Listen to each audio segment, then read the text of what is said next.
Hello and welcome back to the channel everyone. ये हमारी dark web series की videos का पार्ट 2 है। ये वीडियोस दरअसल में हम डार्क वेब की अवेयरनेस को लेकर बना रहे हैं। We recommend that no one should go on the dark web. Don't interact with anyone there. इसके चैट रूम्स में बिल्कुल मत जाइए। ये एक ऐसी जगह है जो आपको बड़ी मुश्किलों में डाल सकती है। इस मिस्टीरियस जगह में क्या और कैसे होता है, चलिए आज के इस वीडियो में हम देखते हैं। डार्क वेब पर हाल ही में एक वेबसाइट बहुत फेमस हुई थी, silk roads. Millions and billions of dollars का ट्रांजैक्शन, जिसने बिलियंस ऑफ डॉलर्स का रेवेन्यू जनरेट किया था। एक और ख़ास बात यह है कि इस पर बिजनेस क्रिप्टो में किया जाता था। इसको FBI 2011 से ट्रैक कर रही थी एंड फाइनली 2013 के आते आते इट्स क्रिएटर वॉज अरेस्टेड। इसके बंद होने के कुछ ही महीने बाद एक और न्यू और safer version of the silk road, that is silk road 2, came up on the dark web. A Silk Road, which is essentially a black market for drugs. People buy drugs online. It's taken down by the feds, got a lot of attention, but no sooner was Silk Road taken down, there's another Silk Road that's popped up. Dark web क्या है और उसकी intensity कितनी है, सिर्फ इसी बात से हम समझ सकते हैं। डार्क वेब पर ड्रग्स की तस्करी एक अहम व्यापार है। इंडिया में भी इसके केसेस बहुत बढ़ते जा रहे हैं। बहुत सारे desi drug cartels are coming up. Indian authorities have busted a Haridwar based pharma firm which was supplying amphetamine और इसकी वर्थ थी 27 करोड़। इसको सप्लाई यूरोपियन कंट्रीज में किया जा रहा था, conceal in the herbal supplement packages. Dark web online drug cartels का एक सेफ हेवन माना जाता है। इसको द अमेज़न ऑफ ड्रग्स भी कहा जाता है। इन ड्रग डीलर्स की मोडस ऑपरेंडी इस तरह होती है कि डार्क वेब से या तो ये खरीदते हैं और सोशल मीडिया चैनल्स के थ्रू, सोशल मीडिया प्लेटफॉर्म्स के थ्रू ये अलग अलग अपने कस्टमर्स को इसको बेचते हैं।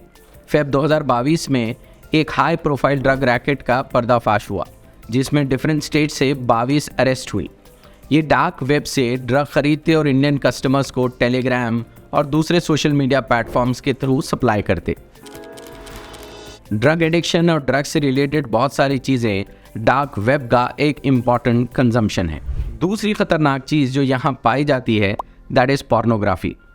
यूपी इरिगेशन डिपार्टमेंट के एक जूनियर इंजीनियर और उसकी वाइफ को 2021 में CBI ने अरेस्ट किया। चार्ज क्या था? ये चाइल्ड पोर्नोग्राफी बनाकर डार्क वेब पर बेच रहा था। एक्यूज चित्रकूट ज़िले का रहने वाला है and is alleged to have victimise 50 children, जिनकी उम्र 5 साल से लेकर 16 साल की है। ये काम वो पिछले 10 सालों से कर रहा था, making and selling child pornography on the dark web. ये हमारे देश की बदलती हुई सच्चाई है। डार्क वेब पर सिर्फ पोर्नोग्राफी ही नहीं पाई जाती, बल्कि बहुत ही डिस्टर्बिंग वर्जन्स ऑफ पोर्नोग्राफी है। पोर्नोग्राफी इसलिए भी एक मसला बनता जा रहा है क्योंकि आज टेक्नोलॉजी ने वेबकैम्स जैसी एक ऐसी इन्वेंशन की है कि जिसने पॉर्न एक्टर बनने को बहुत आसान बना दिया है। जिसका दिल चाहे बस ऑनलाइन पॉर्न स्ट्रीमिंग शुरू कर दे, एक रूम में बंद रहे और किसी को पता भी नहीं चलेगा कि कौन कैसे कहां से ऑनलाइन पॉर्न स्ट्रीमिंग करता है। स्पेशली हमारे देश में जहां एंटरटेनमेंट के नाम पर एक पॉर्न स्टार की लाइफ को ग्लोरीफाई किया जा रहा है। Z5 की एक डॉक्यूमेंट्री है, Karanjit Kaur, the untold story of Sunny Leone. ये वैसा ही है जैसे कुछ साल पहले हॉलीवुड में पेरिस हिल्टन का फिनोमेना।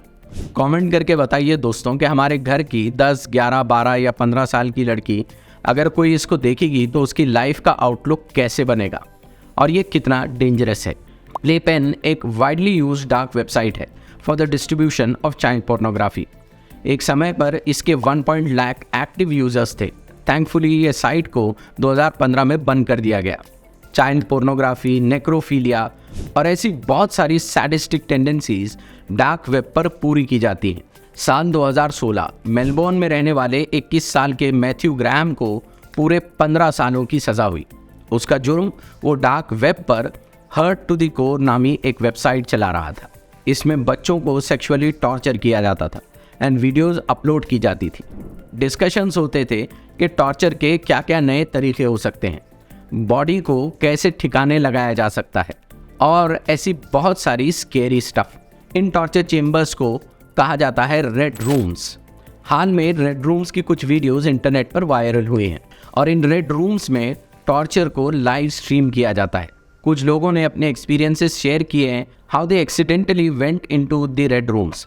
जब ये रेड रूम्स में एंटर होने पर दिखेगा किसी को कुर्सी से बांधा हुआ है या किसी डार्क जगह या किसी सेमीलिट जगह या किसी रूम में ये बंद है।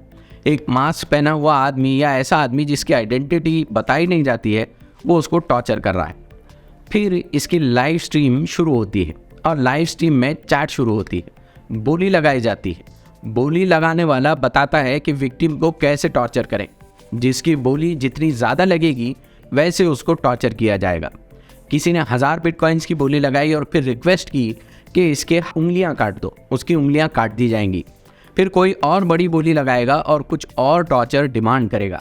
इसी तरह से ये सिलसिला चलता रहेगा जब तक कि पूरे चैट रूम में देखने वाले लोग पूरी तरह से ठंडे ना हो जाए।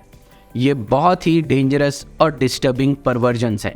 यहाँ टॉर्चर के अलावा कैनिबलिज्म की भी वीडियोस हैं। कैनिबलिज्म, लोग इंसान का मांस खा रहे हैं। ह्यूमन बॉडी का कौन सा पार्ट सबसे टेस्टी है ये डिस्कस हो रहा है। बॉडी को काट कर इसकी रेसिपी डिस्कस की जाती है। इस तरह के टॉर्चरिंग और डेंजरस फिनोमेना डार्क वेब की एक रियलिटी है। डार्क वेब पर दोस्तों एक और क्राइम पाया जाता है, सुपारी किलिंग, या इनको हिटमैन भी कहा जा सकता है। आप किसी का अगर मर्डर करवाना चाहते हैं तो यहाँ बहुत आसानी से आपको हिटमैन मिल जाएंगे। रिसेंटली नेटफ्लिक्स पर एक डार्क नेट क्राइम पर बेस्ड एक फ्लिक रिलीज हुई, जिसमें ग्राफिकली बताया गया कि जो प्रोटैगोनिस्ट है वो अपनी बीबी को मारने के लिए कैसे डार्क नेट पर सुपारी किलर्स को हायर करता है। इंडिया में ऐसे क्राइम्स बढ़ रहे हैं where torture and murder is becoming very common, और भी बहुत ही वायलेंट क्राइम्स देखने को मिल रहे हैं। कई बार इन्वेस्टिगेशन में डार्क वेब का एंगल होने की बात भी सामने आ रही है। जैसे जून 2021 में ऐसा ही एक इंसिडेंस वेस्ट बंगाल में हुआ, जहां पर एक 19 साल के लड़के ने अपने फैमिली के 4 मेंबर्स का मर्डर कर दिया। इन्वेस्टिगेशन में डार्क वेब का एंगल होने की बात निकल कर आई। डार्क वेब की ये बहुत ही डिस्टर्बिंग रियलिटी है। डार्क वेब में कुछ ऑनलाइन कम्युनिटीज़ पाई जाती हैं, जैसे कि ऑनलाइन कम्युनिटीज़ जो सुसाइड को प्रमोट करते हैं। जेमी बार्टलेट ने अपनी किताब में इसको बहुत डिटेल में डिस्कस किया है। टीन एंड यंग आज मेंटल इलनेस और डिप्रेशन का शिकार हैं। There is an increase in these illnesses. Youngsters are lonely. उनके मोबाइल एडिक्शंस उनको मेंटली वीक बनाते जा रहे हैं और अपनी परेशानियों का सल्यूशन या जवाब वो इंटरनेट से ढूंढते हैं, क्योंकि उनके पास ना दोस्त हैं और ना पेरेंट्स के पास इतना समय कि वो अपने बच्चों के साथ टाइम स्पेंड कर सके। पेरेंट्स अपनी जिम्मेदारी ये समझते हैं कि अच्छा से अच्छा हाई एंड मोबाइल उनको दिला कर दे दिया, उनकी ज़रूरियात पूरी करके दे दी, that's our responsibility being done. They have serve the purpose of being a parent.